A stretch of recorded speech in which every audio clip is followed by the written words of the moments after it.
आजकल इंडिया में अलग ही ट्रेंड चल रहा है कि हमारे को विदेश जाना है। कनाडा, अमेरिका, ऑस्ट्रेलिया,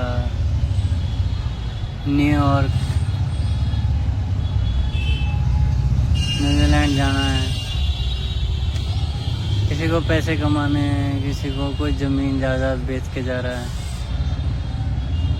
पर उनको ये नहीं पता भाई इतनी लाखों करोड़ों की ज़मीनें बेच के जा रहे हैं, उसका क्या फ़ायदा है। अगर ज़मीनें बेच के अगर खुद का धंधा करते या खुद का बिजनेस करते, खुद का व्यापार करते तो आज इंडिया के अंदर ही करोड़पतियों में नाम होता।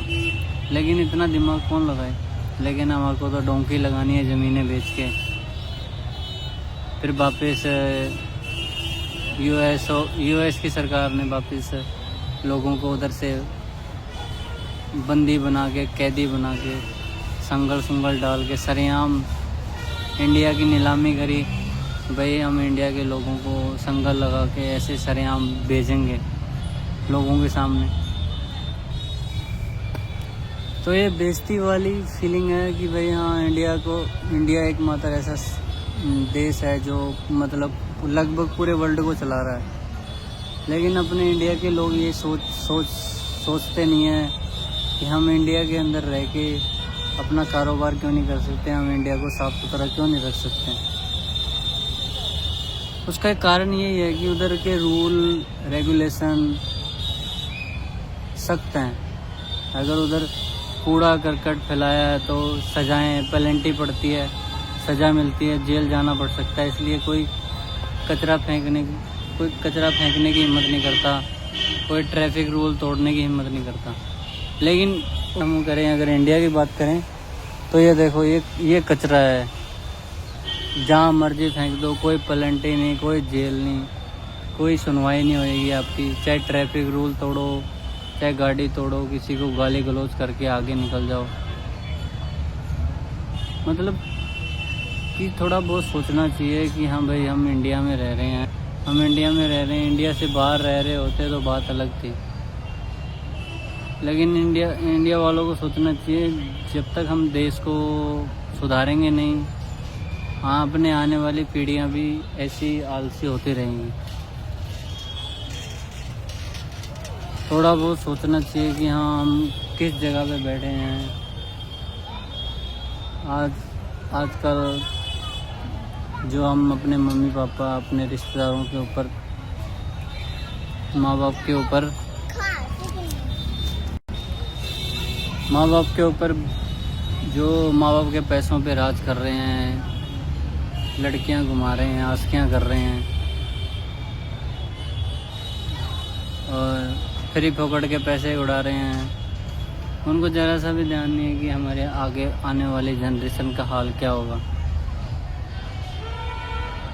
हमारे को थोड़ा सा ख्याल नहीं है कि हम जहाँ जी करता है वहीं मुँह देते हैं, जहाँ जी करता है वहीं देते हैं।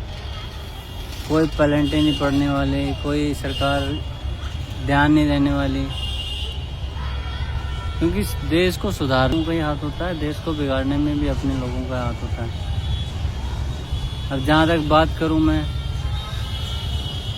हम अगर कहीं भी चले जाएं, गुरुद्वारा, चर्च, मंदिर, मस्जिद, बाहर आमतौर पे देखने को मिल जाएगा कहीं शराब के ठेके खुले होंगे, कहीं मीट की दुकानें खुली होंगी।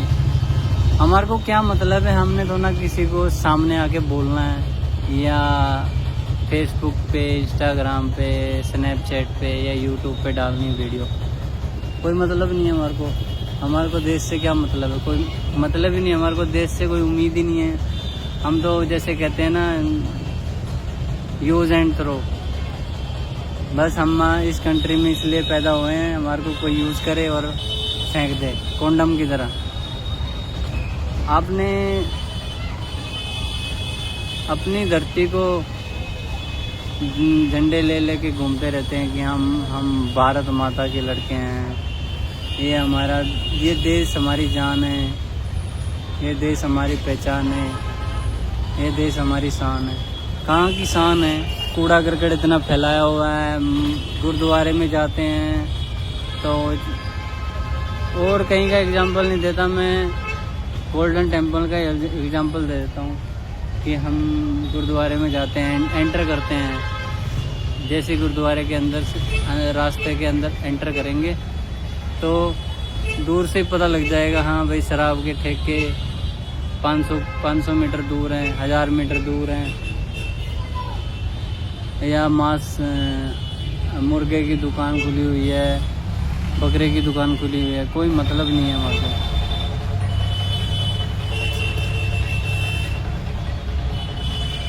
कहना चाहिए और सोच समझ के विचार करना चाहिए। अगर यही देश अगर स्ट्रिक्ट होता, थोड़े रूल एंड रेगुलेशन होते हैं, पनिशमेंट होती है कचरा फैलाने पे या दारू मांस अंडा बेचने पे रिस्ट्रिक्शन होता, तो पता लगता कि हाँ हम किस देश में रह रहे हैं। लेकिन हमारे को क्या मतलब भाई, हमने अपनी उम्र पूरी करनी है और खाना पीना है और अपना थोड़ा बहुत कारोबार करना है। बुढ़ापा आएगा, 5-6 साल या 10 साल काटने, उसके बाद चले जाना है। इससे कोई मतलब नहीं होता। आगे वाले जनरेशन का भी सोचना चाहिए। जो तुमने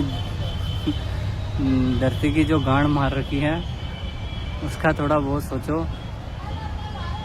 मोबाइल में रखते हो हाँ तिरंगा, रखते हो हाँ भाई हाँ हमारा देश महान है। काहे का महान है? तुमने हर जगह गंद फैला रखा है, कचरा फैला रखा है।